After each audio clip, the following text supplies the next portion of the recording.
Mario. Thanks, Yaya. Let's turn into English again. So thank you very much for the contribution of Yaya. I invite both of you, Yaya and Mario, to also engage discussion in Discord space and also to add contribution on the open document that we are collecting. So properly talking on Milan, the city of Milan, which me, Mario, Yaya are settled, I want to invite on the floor a guest of Milan, at least for the pre-COP period. Saher Rashid Baig, that was delegate at Youth for Climate. So we all know what Youth for Climate is, but just in case you don't know, Youth for Climate was this initiative that was run by the Italian ministry to collect and engage the youth in collection of proposals and so on to give to the decision makers. So, Saher, the floor is to you. Please tell us how was the Youth for Climate and what we reached, what are the results, and so on.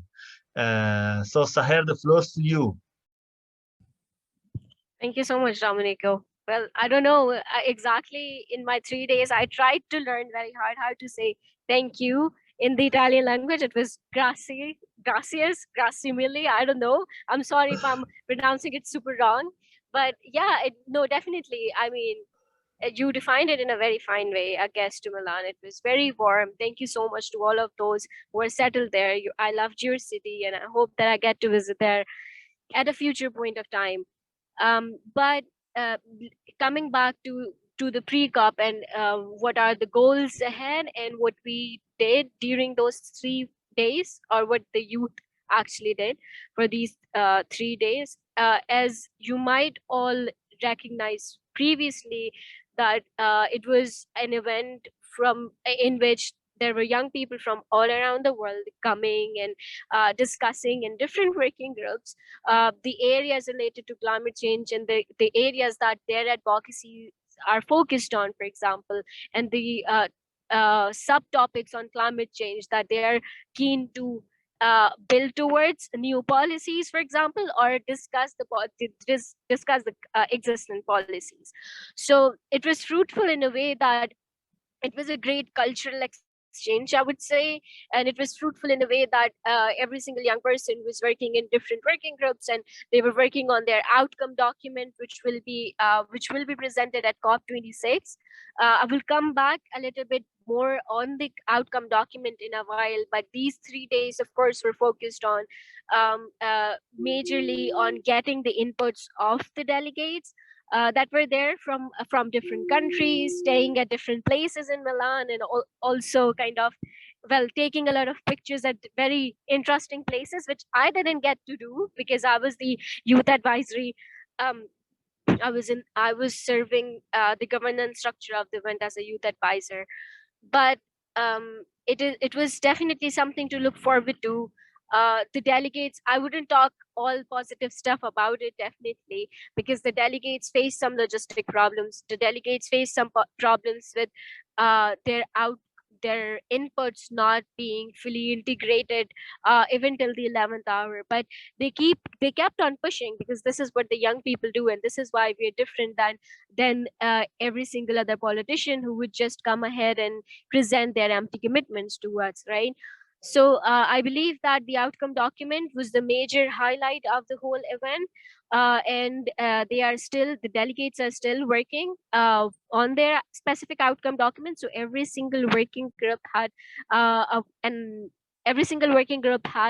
a specific topic. I was majorly helping the Climate Conscious Society, which was working group 4.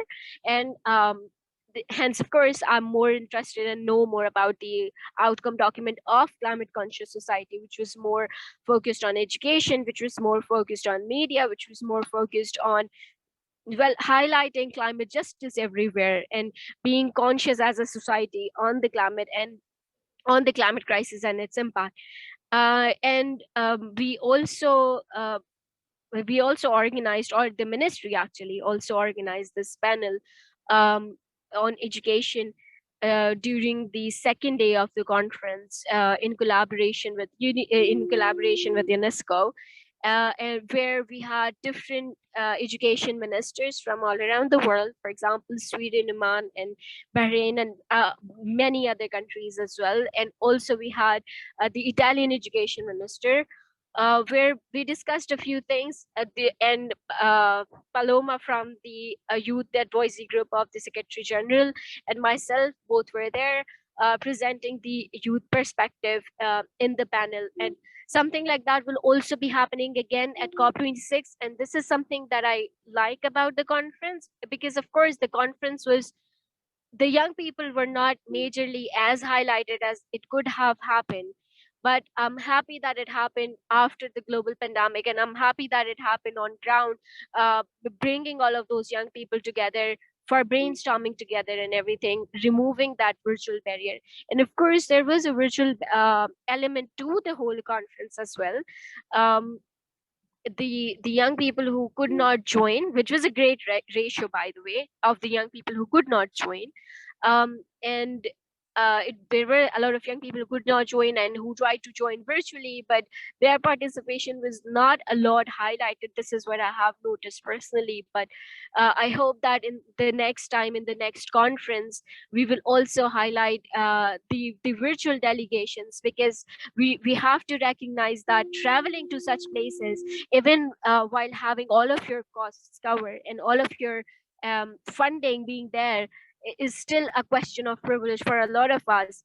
And it's still the connectivity, the internet connectivity is still a question of privilege for a lot of us. I heard that while I was listening to the English translation, and I heard a lot of conversation happening about capitalism and a lot of conversation about such topics. So I mean, we have to also recognize that the young people are, I mean, sometimes when, even when we are doing good steps, um, the youth washing cannot be overseen in any of the context. And I, as the young person, has the responsibility to speak against it, right? This is why I have this platform. I'm not being a voice of only myself. I'm being a voice of every single vulnerable, marginalized, and indigenous person, young person who was there in the conference. So I cannot talk about being from the governance structure. I cannot talk about all the sugar coated stuff.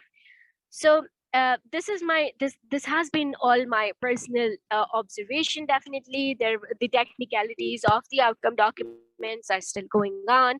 On the 25th we have, with all the delegates, we all still again have a meeting on the outcome document, and they actually, the ministry actually shared the finalized version of the outcome document with the delegates last week, and they were given a 1 week period to give their input on their feedback on the polished document, on the final version of the document.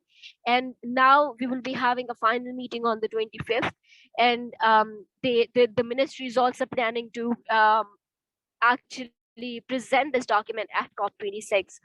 So these are all the things that have been happening regarding the outcome documents. And the young people, I can, regardless of whatever happened, regardless of how many barriers that they face, the young people on ground or the young people virtually, we cannot oversee and should recognize the efforts that they are still putting in this outcome document. The young people who were selected as the delegate of this conference believed in this outcome document, and they are still believing in this outcome document. They still have hope that their inputs will be integrated at COP26, being this crucial, very crucial point of time where a lot of the negotiation agenda items will be closing, will be concluding, and a lot of the negotiating agenda items will be under review as well. So I share the same hope of these young people, and I share the same um, commitment for this outcome document. I hope that this outcome document will be presented in a very rightful manner, and these inputs will be integrated then, and these voices will be heard then. What I also want to highlight is, also, Domenico, let me know if I kind of overgo my time. Let me know on that. But what I also want to highlight is that YOUNGO, the official children and youth constituency of the UNFCCC, has been organizing the Conference of Youth 616 since 16 years now, and it It's always been organized in the city of COP. So this year it's been organized at Glasgow. This is another, now we have to, I personally think that we have to amplify the youth voices instead of creating divisions. And this is what we have also been talking about and highlighting. YOUNGO actually supported the Youth for Climate Conference very extensively since the very beginning.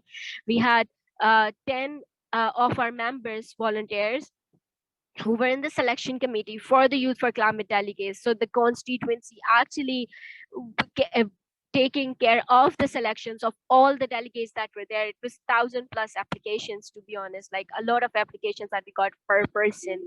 And YOUNGO has been also been contributing to the conference by also giving input to the first drafts of the zero draft that were presented to us, because we want to make sure that the voices of the young people are not youth washed. And this is as straight as I can say it, to be honest.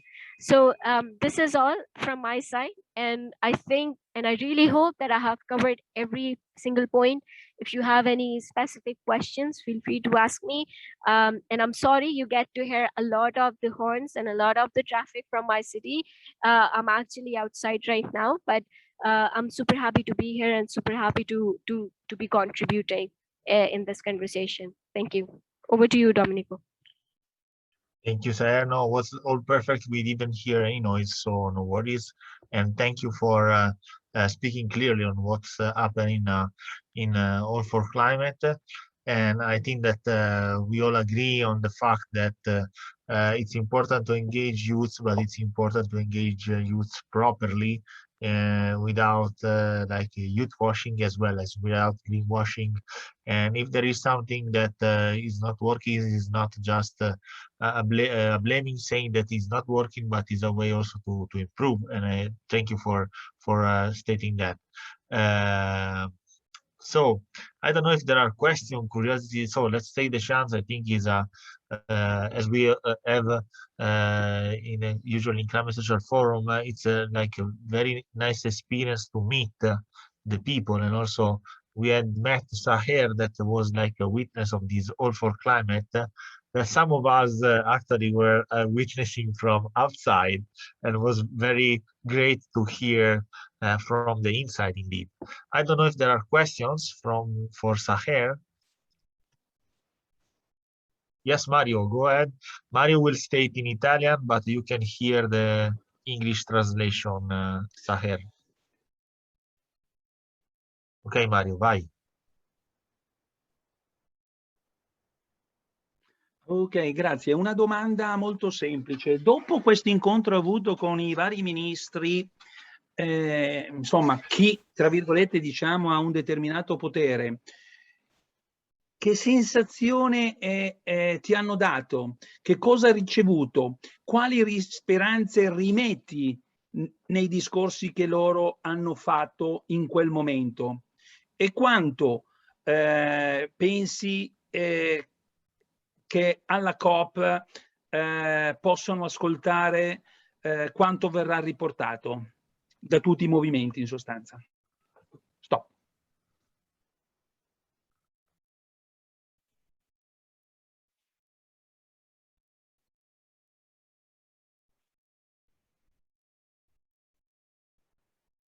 Okay, Saher, to you.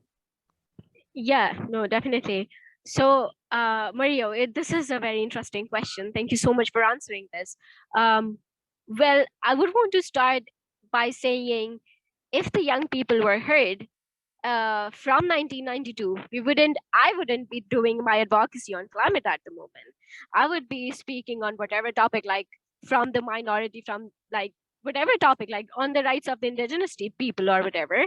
But the politicians or the world leaders, or at any sector of life, the major group, as we are defined in the Rio outcome document from the 1992, we have still been sidelined, and our voices have not been included in the system.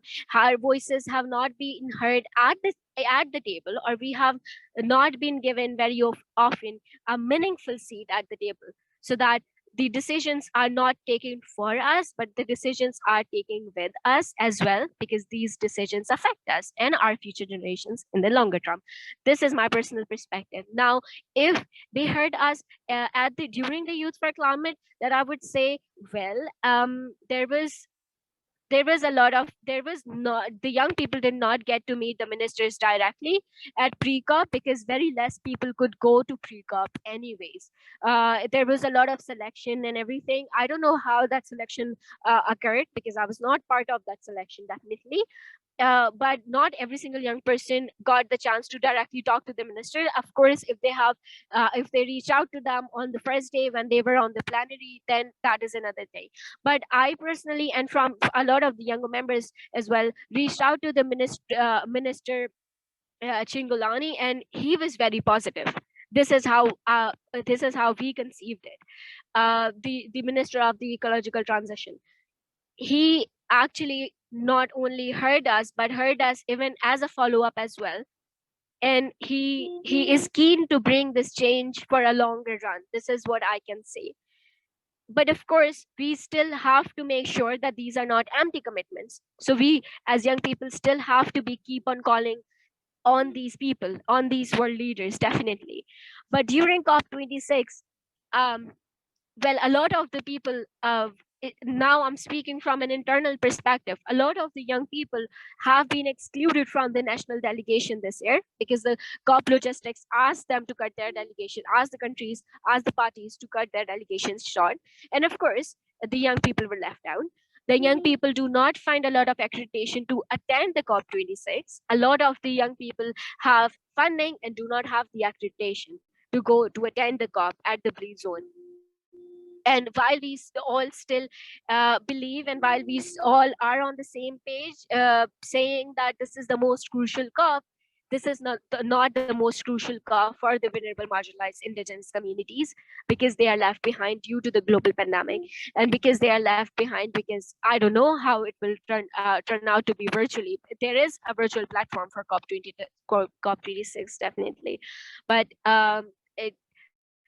highlighting how it happened during the intersessionals back in June, I'm scared, and this is what we highlight again and again, how will the people with poor connectivity from the global south and even the indigenous communities of the global north will attend and will become a part of these conversations, and their voices are very crucial for the whole negotiation process, at least to us. So regarding your question, how we felt, we did not feel a lot of hope. Definitely, it was the same feeling that we get after meeting the global politicians, and we as a group of young people can definitely keep on pushing even during COP26. But of course, there is a lot of youth washing happening, but from our end, we can always push, because we do not give up to circumstances. And this is about our future, and this is about the future of our future generations. So we cannot let the global politicians to just play around with it. So this is our responsibilities, even if we have been sidelined, and even if we are heard less, we still have to keep on pushing. I hope that I answered your question well, Mario. Thanks.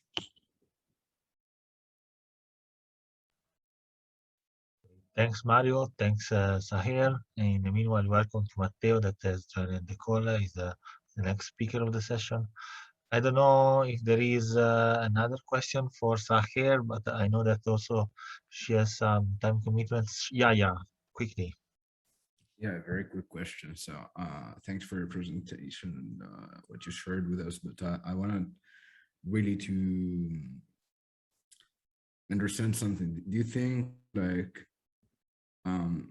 COP or this All for Climate meetings or big venues, or does it make really any sense on changing what's happening on the ground, or is it more into like, I don't know, another big meetings, and it's like the classical way of doing things out there? Let's give some space for the youth to be speaking, and okay, like pretend that we're listening to them and everything is going to be okay, because in the end you can be having sanctions over them, because like it works only on the other way around.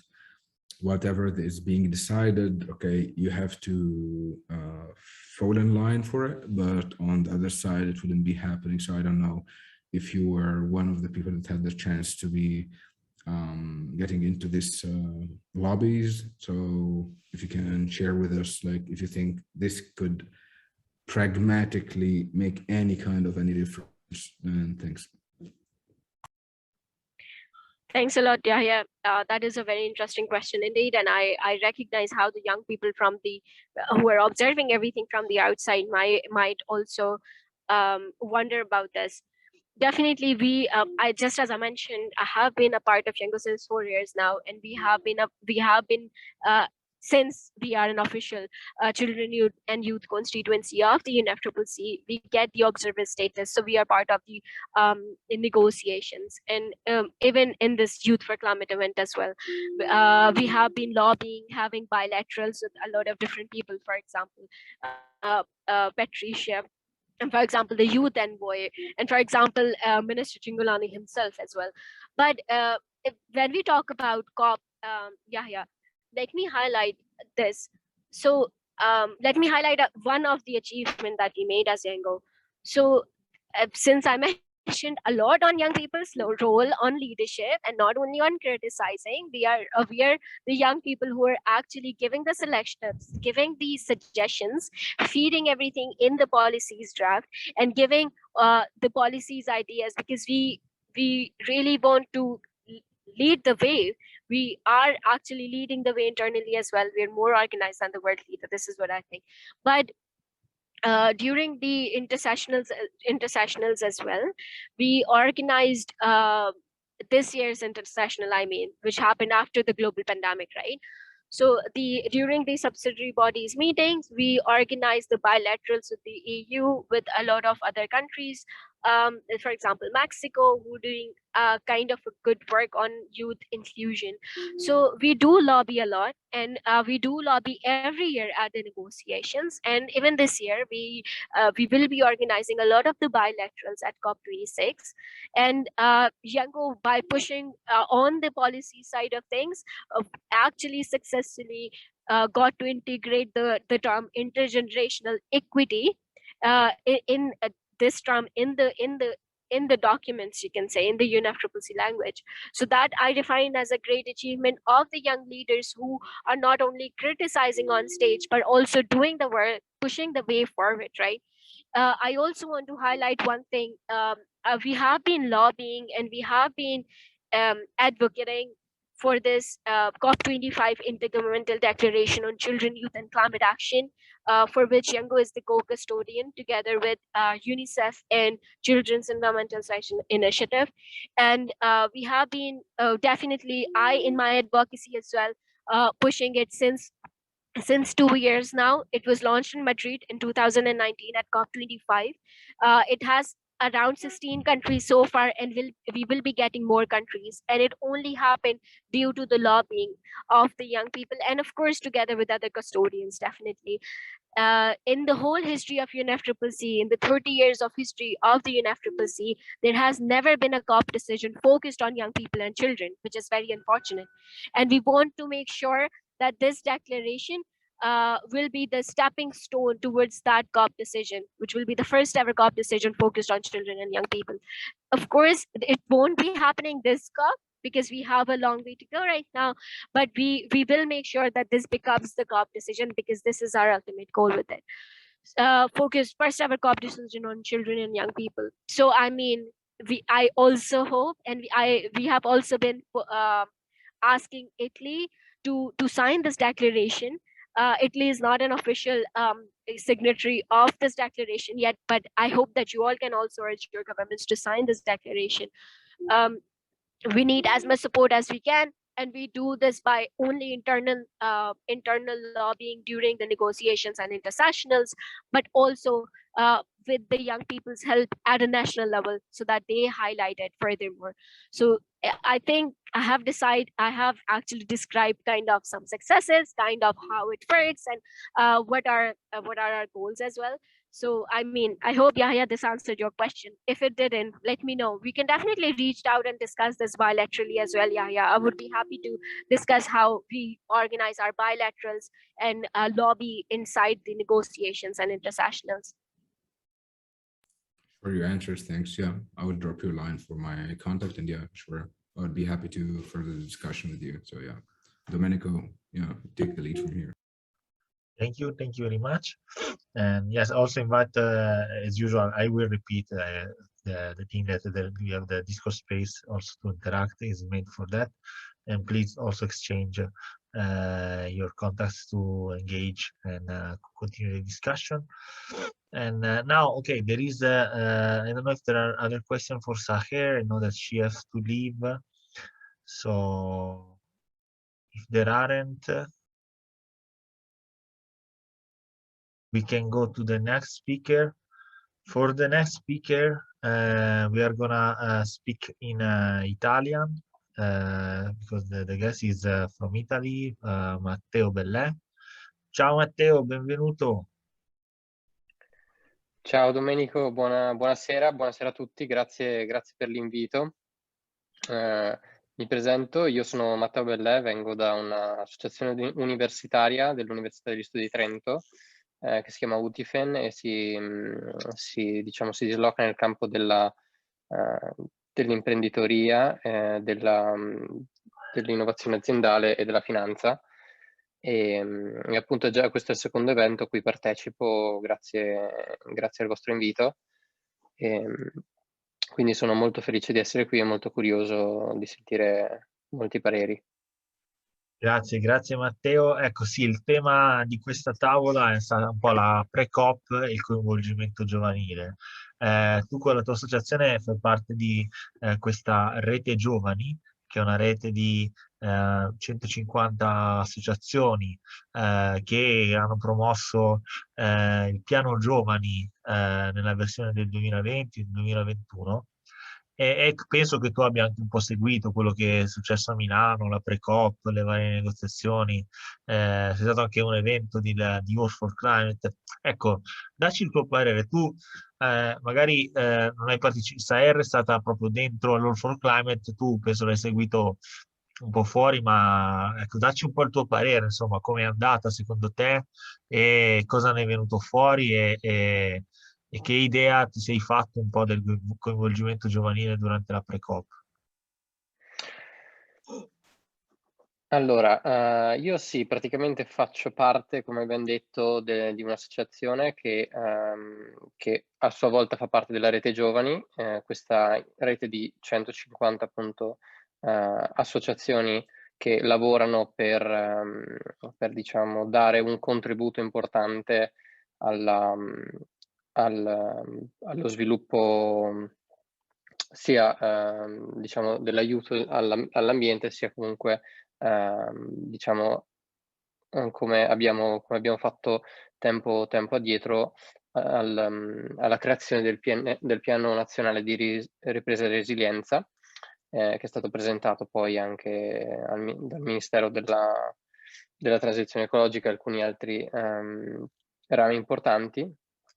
E il bello secondo me di questa rete, di questo grande insieme che ci permette di mettere insieme molte idee, molti concetti che variano per ognuno di noi e ci permette anche soprattutto di portarli in alto, cioè di non fermarci alla semplice idea, ma di scriverla, di metterla su carta e di portarla anche ai piani alti del governo, piuttosto che poi in discussione anche in tanti ambiti anche europei. Devo dire che sì, ho seguito la pre-COP diciamo da host fondamentalmente, quindi un po' esterno, e quello che mi ha stupito particolarmente è stata la presenza di molti giovani e di molta gente che della mia età, io ho 19 anni, che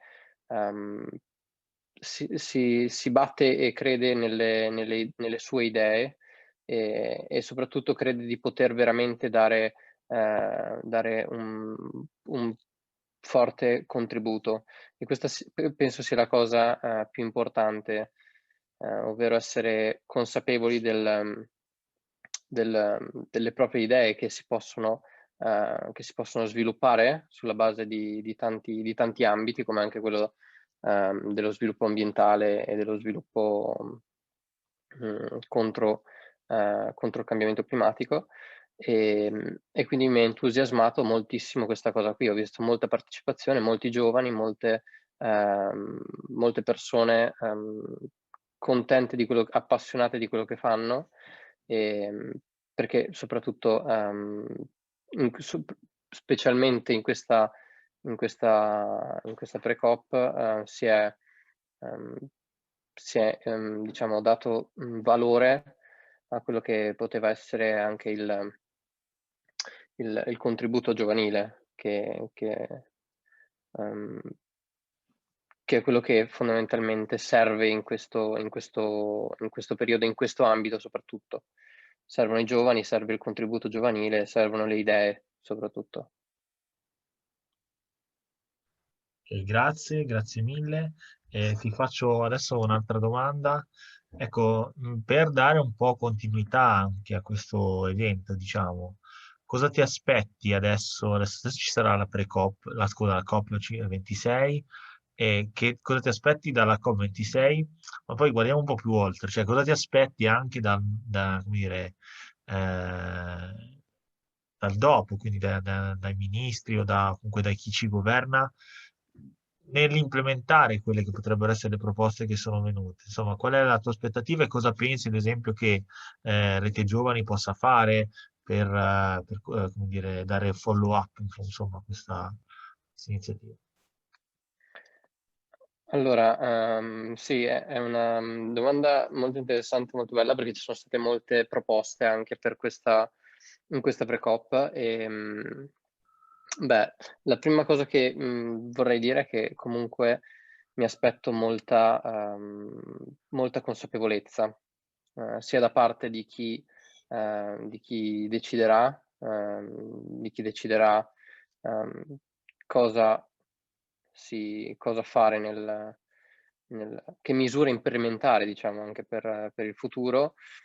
E quindi la cosa che mi aspetto è consapevolezza, creatività e soprattutto ascolto, ovvero che specialmente le grandi personalità, o comunque i grandi enti che si occupano, ministeri piuttosto che organi di consiglio che si occupano di queste decisioni, vadano ad ascoltare anche chi come noi della Rete Giovani, piuttosto che altra gente che spinge in maniera forte su questo versante, si possa davvero, più che diciamo, formare un'idea molto più solida sotto questo punto di vista.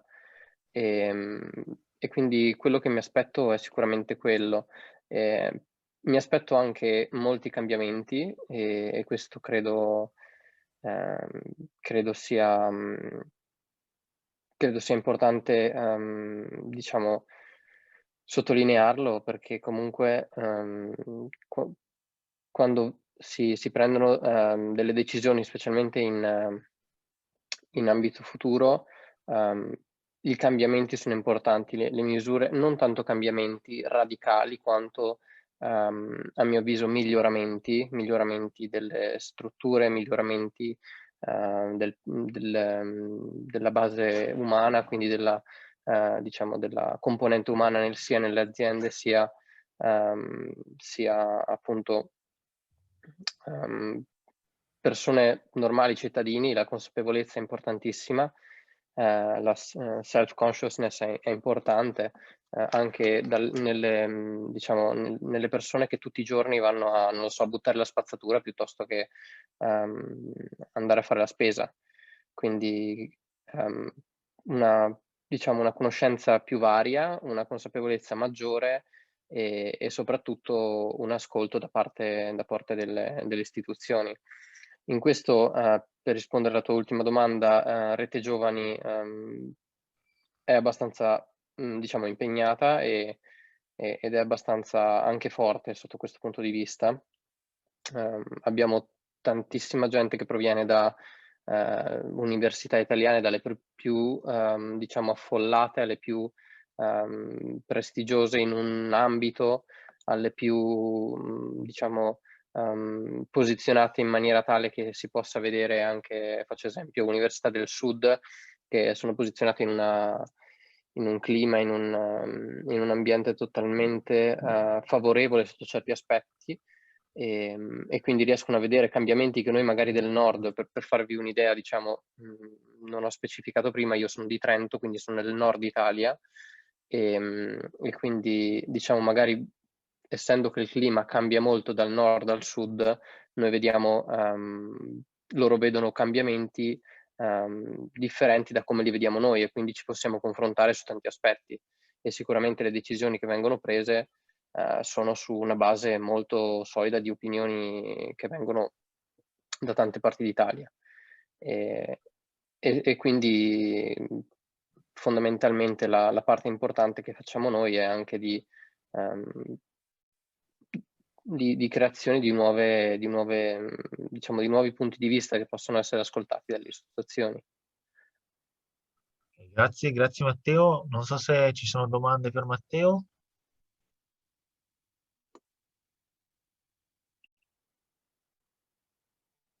Ok, se non ce ne sono, Matteo, adesso ti lascio un ultimo intervento proprio sul... Ah no, Mario, volevi fare una domanda?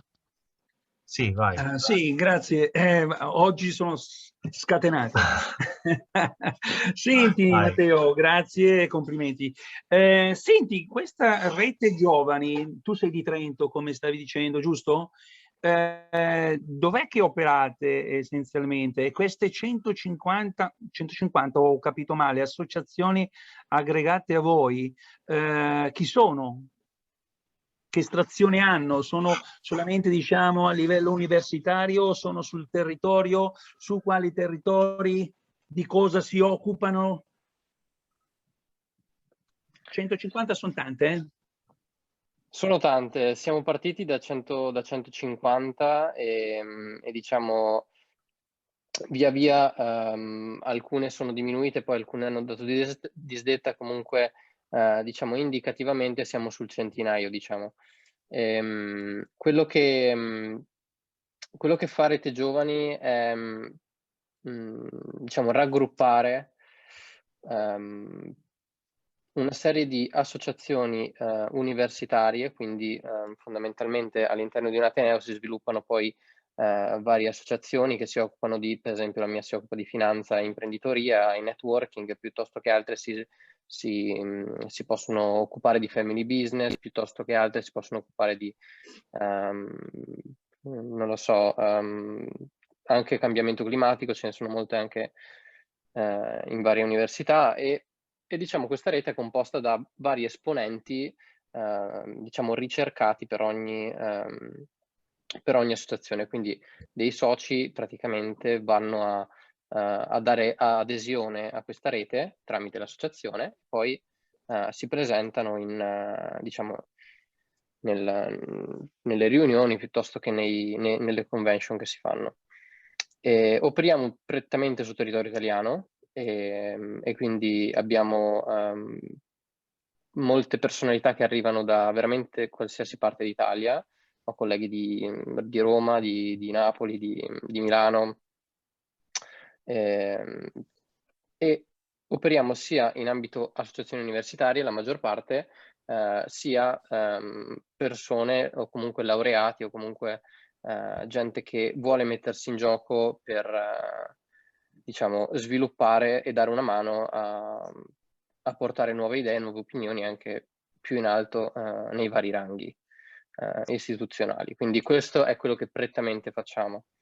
Io sono entrato appunto grazie alla mia associazione e so di la maggior parte si raggruppano molte associazioni universitarie. Ecco. Quindi diciamo che non sono associazioni ambientaliste adesso mi viene in mente Legambiente, tanto per dire, non siete collegati a loro, cioè non siete collegate sull'attività del territorio, cioè di quello della tutela del territorio, diciamo, di per sé. Siete più, mi sembra di capire, a livello universitario come una fase di ricerca, cioè di strutturare questa rete che poi può sviluppare concetti, fare osservazioni e poi riversarle. La domanda è: riversarle poi a chi? Se non le riversi sul territorio, se non le riversi, diciamo, alla comunità, ecco. Non so se è stato questo. Certo, certo, esattamente. Noi le riversiamo assolutamente al territorio e alla comunità, le riversiamo come abbiamo fatto nel nostro...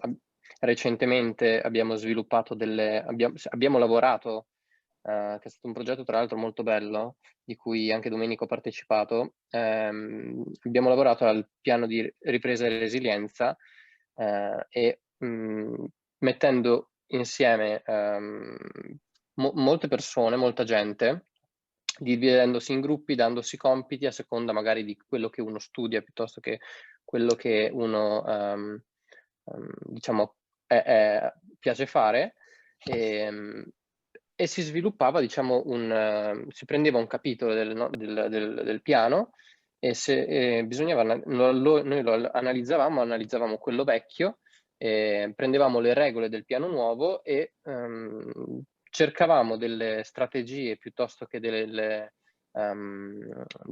intuizioni, delle idee per poter sviluppare nuove misure da implementare nel nuovo piano. E poi una volta che praticamente scrivevamo questo piano fatto e redatto da noi, c'è un gruppo che si chiama Attori Istituzionali, che ha il compito proprio di mantenere i contatti con le istituzioni, tra cui avevamo l'ex ministro dei trasporti, se non vado errato, che era un nostro contatto e che ci serviva appunto per accedere poi anche ai piani alti, diciamo, ecco, ai ministeri. Insomma, parlando di, diciamo, ministro dei trasporti, siete già nei piani molto alti. Esattamente, se c'è un team apposta, infatti noi siamo divisi, diciamo, l'organigramma della rete è diviso diciamo, in team, ovvero siamo tanti, quindi è molto importante dividerci.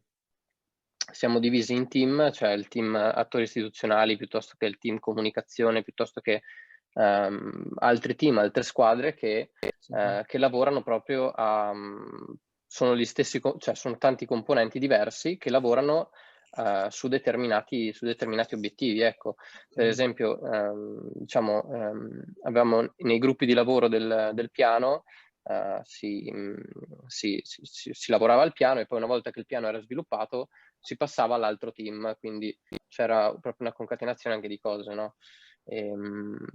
Quindi da questo punto di vista sì, abbiamo molta gente e quindi cerchiamo di sfruttare anche i contatti che abbiamo.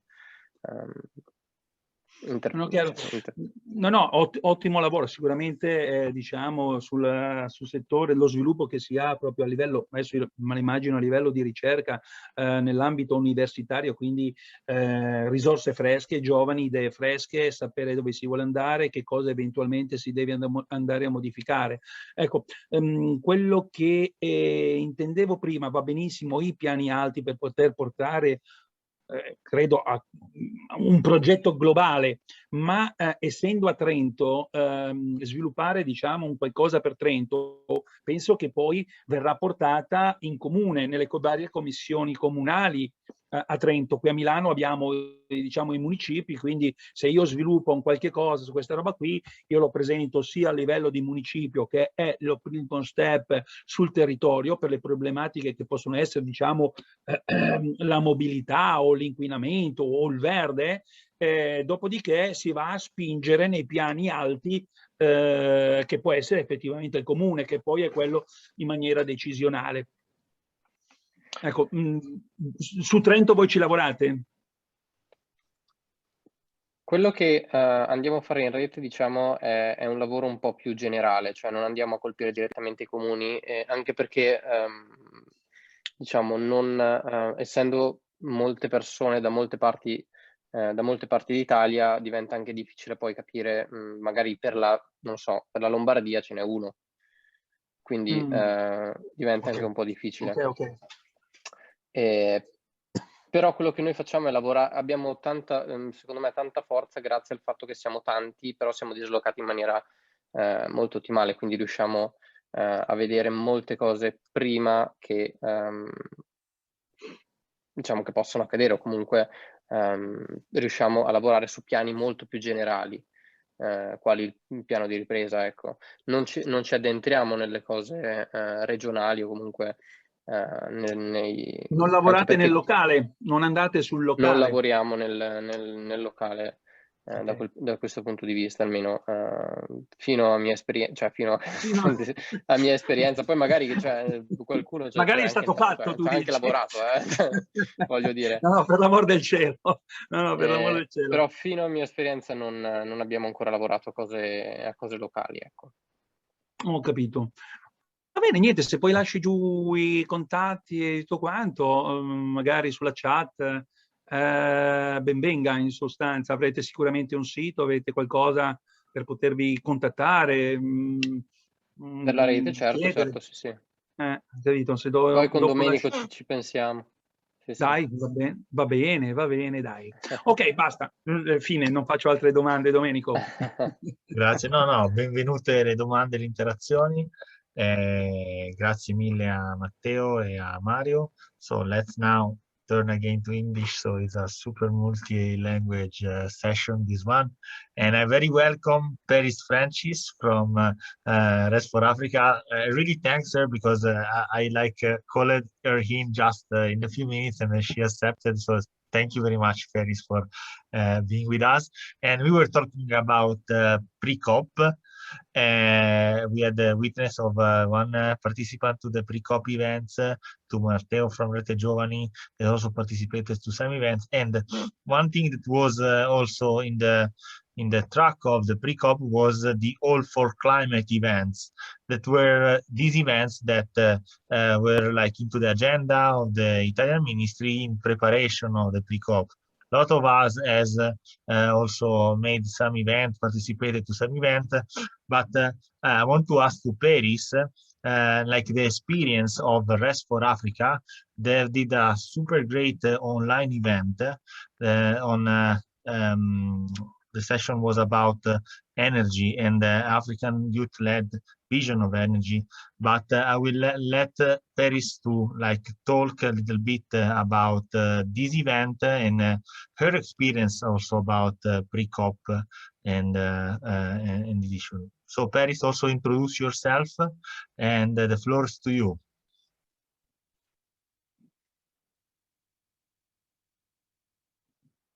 I don't know if you can hear us.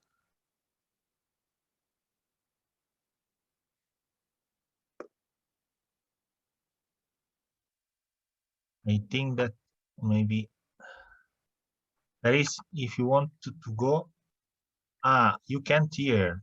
So you have to select the English channel now, or at least without any translation. Oh, are you there? Can you hear me? I don't know why I can't hear you. Now can you hear me? Yeah, I can't hear you, but I can see your mouth moving. I don't know if you can hear me. Yes, I can hear you. Oh gosh. I can hear. Wait. Okay. Now I can hear you. Okay. So please introduce yourself and tell us about the event, the Pre-Cop event that Rest for Africa has held in properly during the Pre-Cop. I don't know if I'm in winter clothes because I was outside. So my name is Peris Francis. I work as a as a sustainability analyst for the Rest for Africa Foundation. However, in the meantime, I have been working on the Pre-Cop youth-led and high-level side events, which were basically focused on integrating, like the youth event was to just have a proper background and understanding of different issues that the youth are facing with regards to the fight for climate change. And then we were to also hold, like we held on 1st of October, the high level event, which was more focused on driving it's driving a just energy transition while leaving no youth behind.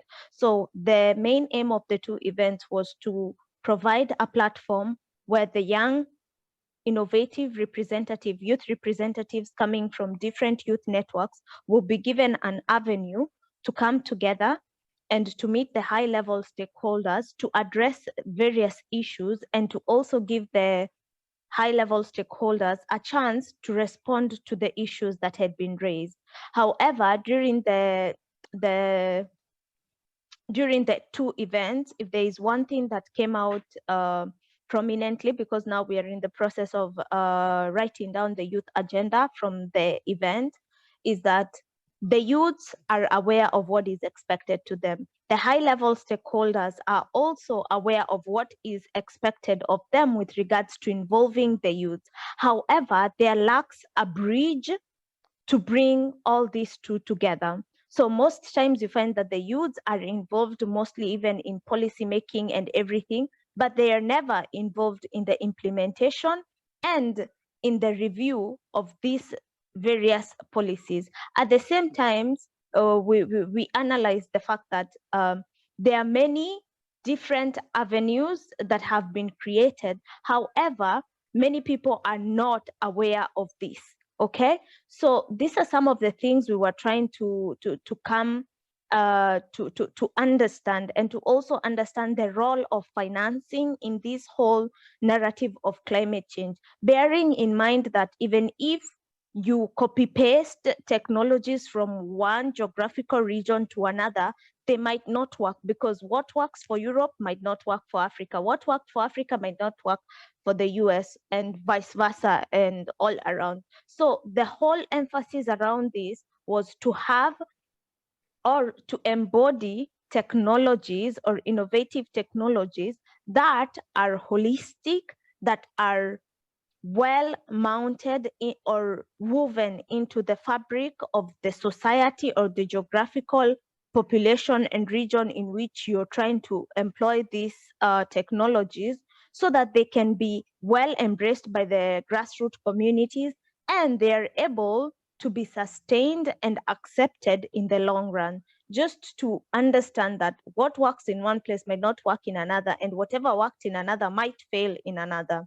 So these were some of the conclusions, and just trying to make it clear that greenwashing is a problem that's been happening, where we are seeing many people greenwashing products. However, on the other hand, we did talk exclusively on matters to do with making climate change related matters and communication fashionable, where the same way you would advertise a bottle of, I don't know, what is your favorite drink, your best cheese, your best milk or whatever, is the same way we would want the mainstream media and the digital media to embrace talking about climate change and youth involvement in this task.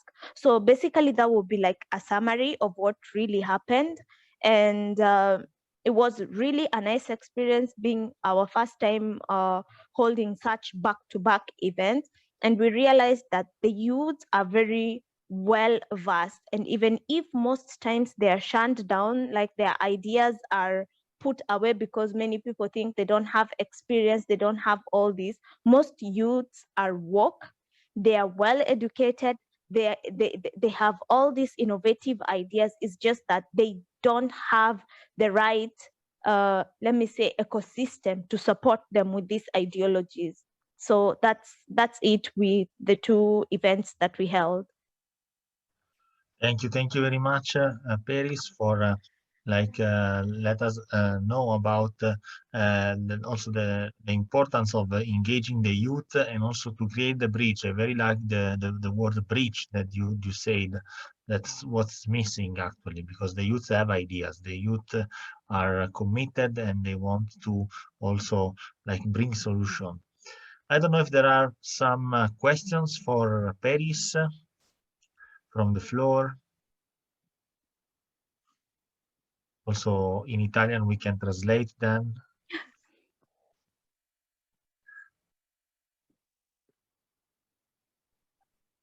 Okay, if not, I have a question. Yeah. So, what was the attitude also of the high level stakeholder in such kind of events? So, do you think that they are like they want to foster the dialogue? So, how was their approach on this kind of event? Given that I didn't attend all the 4 thematic rooms because we had 4 different rooms, I only had access to one. We realized that most of the high-level stakeholders have ideas of what should be done. However, it felt more of like these ideas are there. Some of them have been implemented and some of them have not been implemented. Why? Because there lacks a proper channel of communication. So what we understood is that there is a problem of communication between the young people and the high-level stakeholders, and also the bureaucratization processes that are involved in organizations also hinder this communication. Okay, so you find that it's not easy to reach a high-level stakeholder than how it would be for a high-level stakeholder to reach a youth member. So what we understood is either this is not a conclusive remark, but I think from a general perspective and observation, is either there is lack of willingness from one side to extend the olive branch. That's what we normally say. So there could be that kind of disconnect to extend the olive branch. And at the same time, there are so many youth-led programs in these different organizations going on that the youth themselves are not aware about. So there's also the problem of communication in terms of like, this company, this organization has all these youth programs, but most of the youths are not aware about this program. So most of them will find out about propositions that they gave having already been implemented by the high-level stakeholders, just that they were not informed about them. So Thank you. it's a whole, I felt like it was a Pandora's box that we found ourselves in. Because we came there ready to attack, ready to complain, ready, and only for us to realize, oh, actually these things are being done. Maybe they're not being done large scale, and maybe the number of youths who are being involved are very little and are not outspoken, that they are not able to create awareness around these things. So there was more to do with the digital communication avenue, where the youths are very active on social media and all this, whereas most of the high-level stakeholders are not that active in the social medias.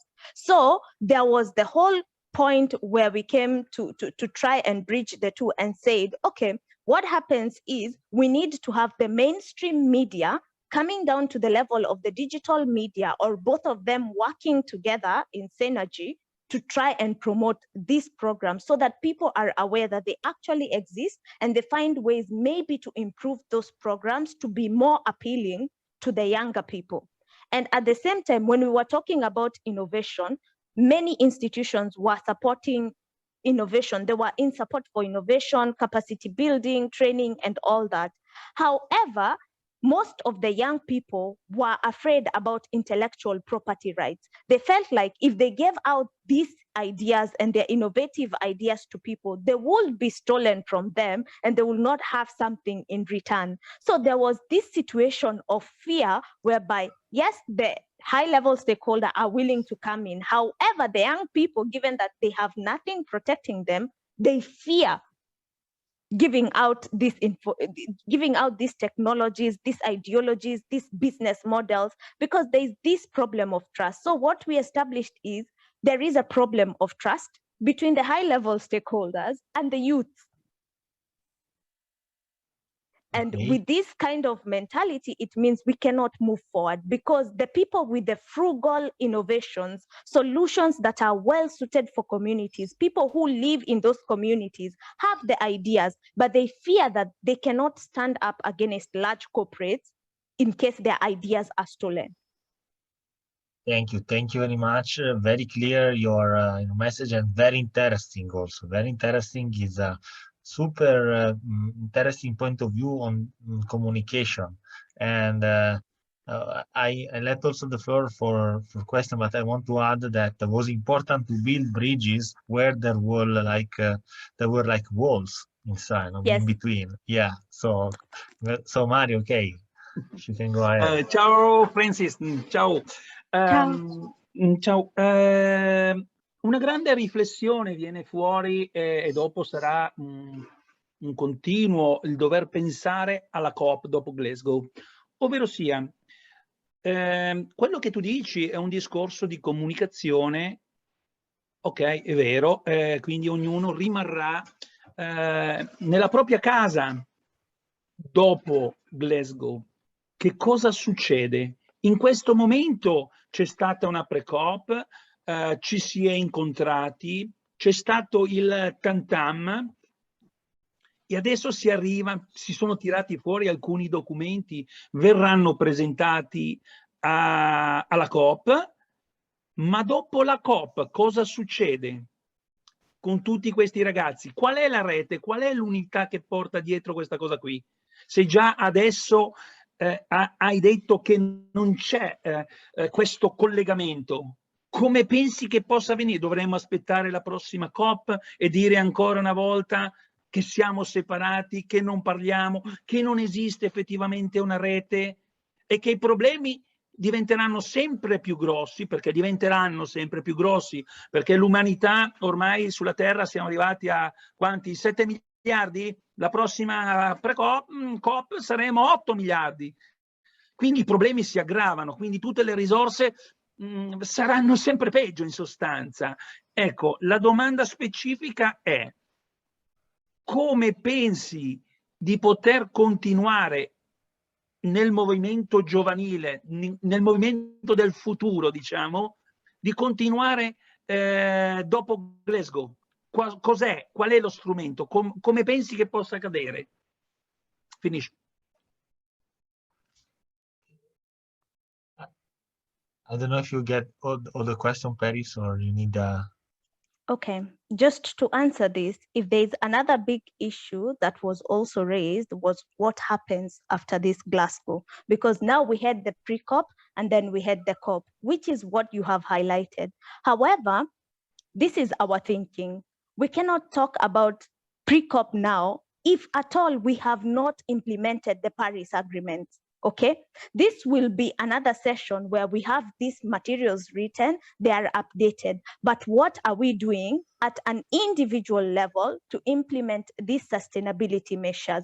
What are you doing at a corporate level to implement these same sustainability measures? What are we doing to hold our governments accountable for sustainability measures? The reason we are talking about this is we are not able to hold these people accountable as youths, okay?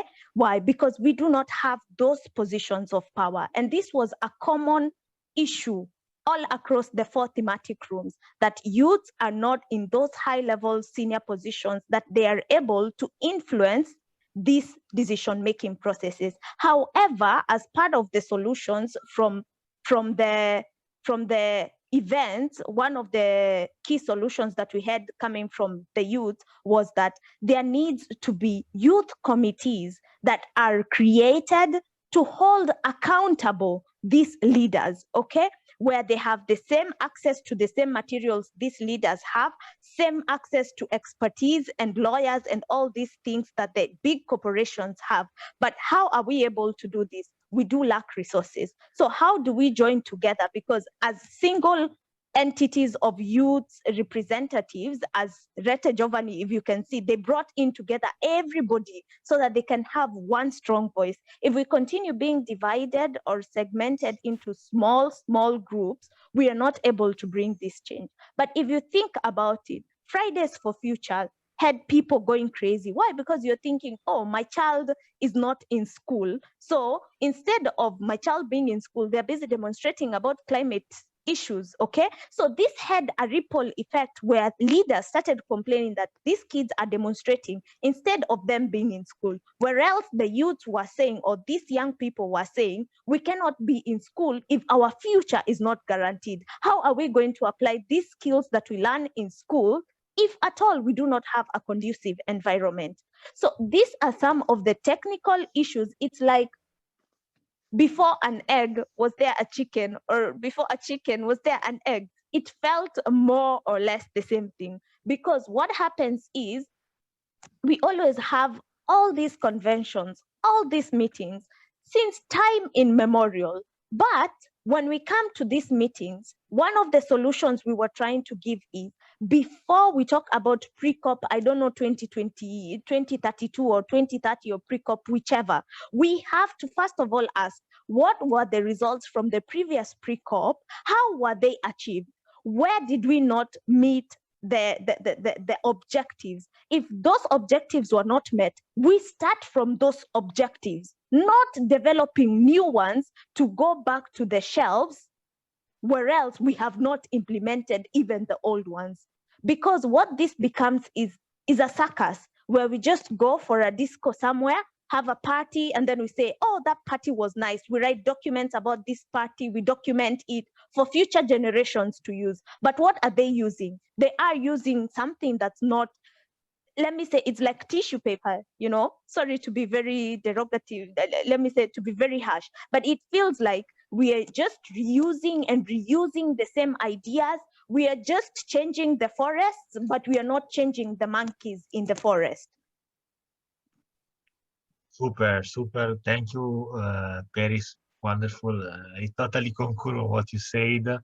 And there is a question also from Matteo, Rete Giovanni. Matteo, if you want to state. Yes.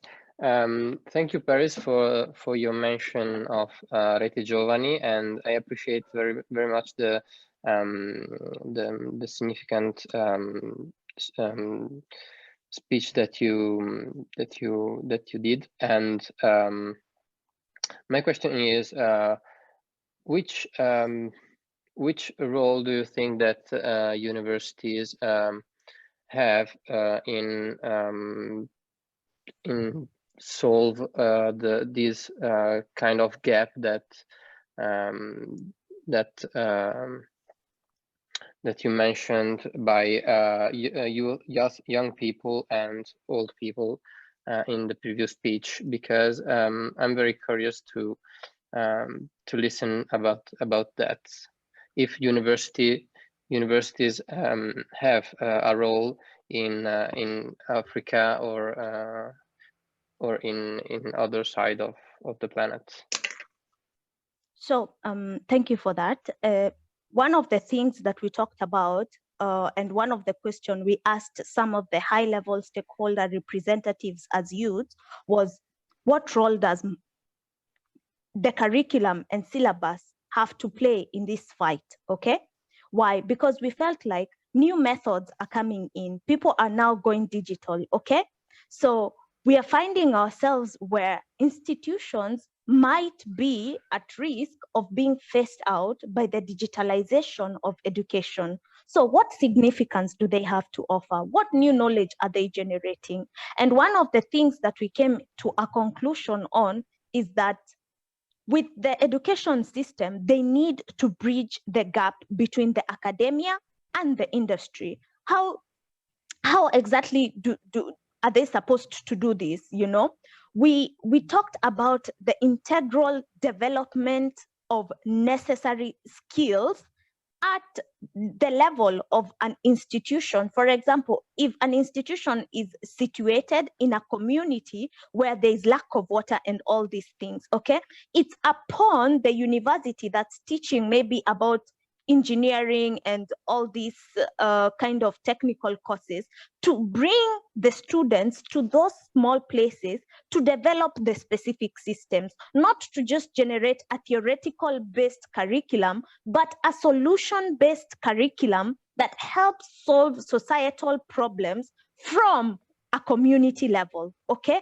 it's not just about universities proposing huge projects to be funded, I don't know, by big corporations. No, it starts with community engagement. So at our level, we felt like the only way that academia can merge the skills with those of the community is partnering also with different corporates in those societies to foster research, so that this research is based on productive uses of energy, for example, because we were talking about energy transition, so that this energy that's being produced is just not being produced as just a showground, is produced to help the community build a stable economy, which is self-conscious and aware about the environmental, the economic, and the societal needs that need to be met through innovative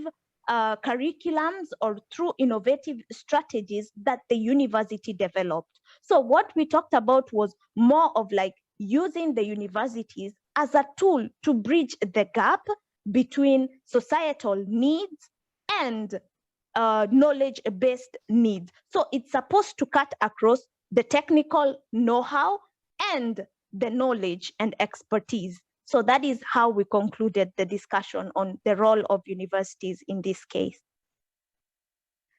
Yeah, thank you. I sorry. agree with you, and I totally agree with you. Yeah, because it should not be more about the soft skills. It should be a combination of both, okay? Because as you empower people, you don't empower people just by giving them degrees. You empower them by showing them the serious problem that exists in their communities and how the specific degree or whatever bachelor's, master's, or PhDs they've done can be applied in the society. Not just releasing graduates into the market and they do not know how they are needed in the market.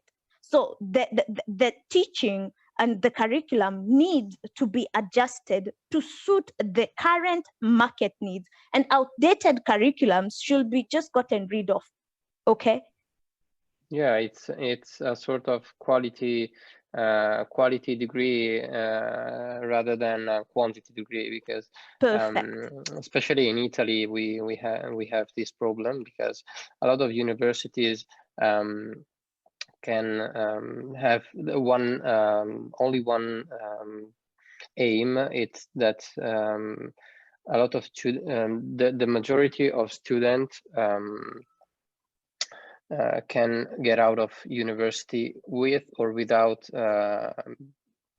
degree, with or without skills, and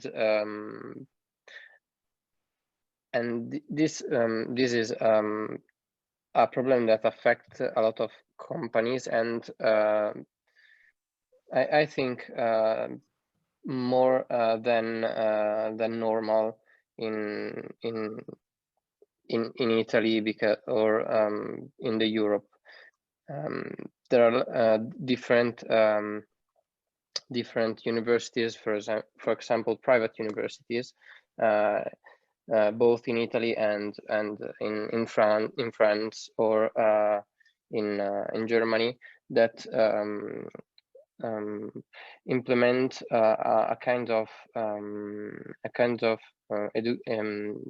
education that's valorize the talent and the soft skills that you said before, rather than quantity theoretic method that are only be applied on books and not in the real life. And I totally agree with you. I prefer quality than quantity.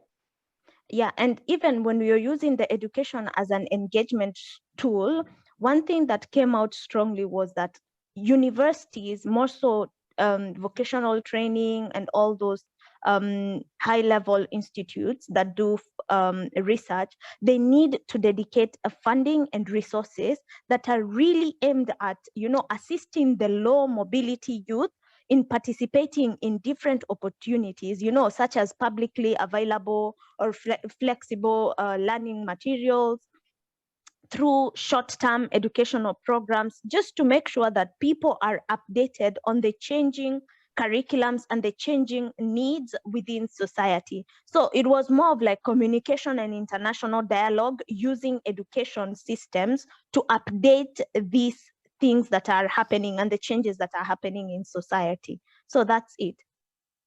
Yeah. Thank you. Thank you. Thank you very much, Peris. Really, I very appreciate that you were here with us and you give like a great contribution. Totally concur on what you say, and I'm very pleased that that you joined the session. I know that now you have to run. I don't want to lose so much time. Thank you very much, and we have make the recording. I will send also the recording of the intervention. That was great, really. Thank you very much. And thank you very much. And also on the stuff about pre-COP, about COP and pre-COP and us sitting down, we need to remember that everything starts with us as human beings. When Greta Thunberg went and sat down outside the parliament and was demonstrating, it just started with one person. Only from that one person, you realize there are other similar people who are thinking like you. They just need one person to start, okay? And the movement will gain momentum. So to answer the question also about, I forget the name of the person that asked me the question. Mario, maybe. Mario, yes. Just to answer you, it means that we have already observed this. We can already foresee this. So when you get a chance to go to the COP, do ask these questions, okay? Because for me, at my level, I'm not able to solve this problem because it's at the top level, okay? So whenever you have a chance to interact with anybody at that senior level, do pass this question down. Many times they will always shun it down, but you'll never miss, maybe one day, one leader or one person who's influential or even just a normal person will look at this question and be like, okay, it's about time we started a revolution. And this is how society has changed many times over time. We've had many revolutions coming on board simply because of just one awakening thought, one serious research of science, one philosopher just coming up with a theory and pushing it to people, and people coming out in arms to sort this out. So we just need to start from that internal belief, okay? Okay. Thank you. Enough. Thank you very much. Ciao. No, it was wonderful. I think that we can listen to you even further, but I know that we have to go. Thank you. Okay. Thank you very much. Ciao.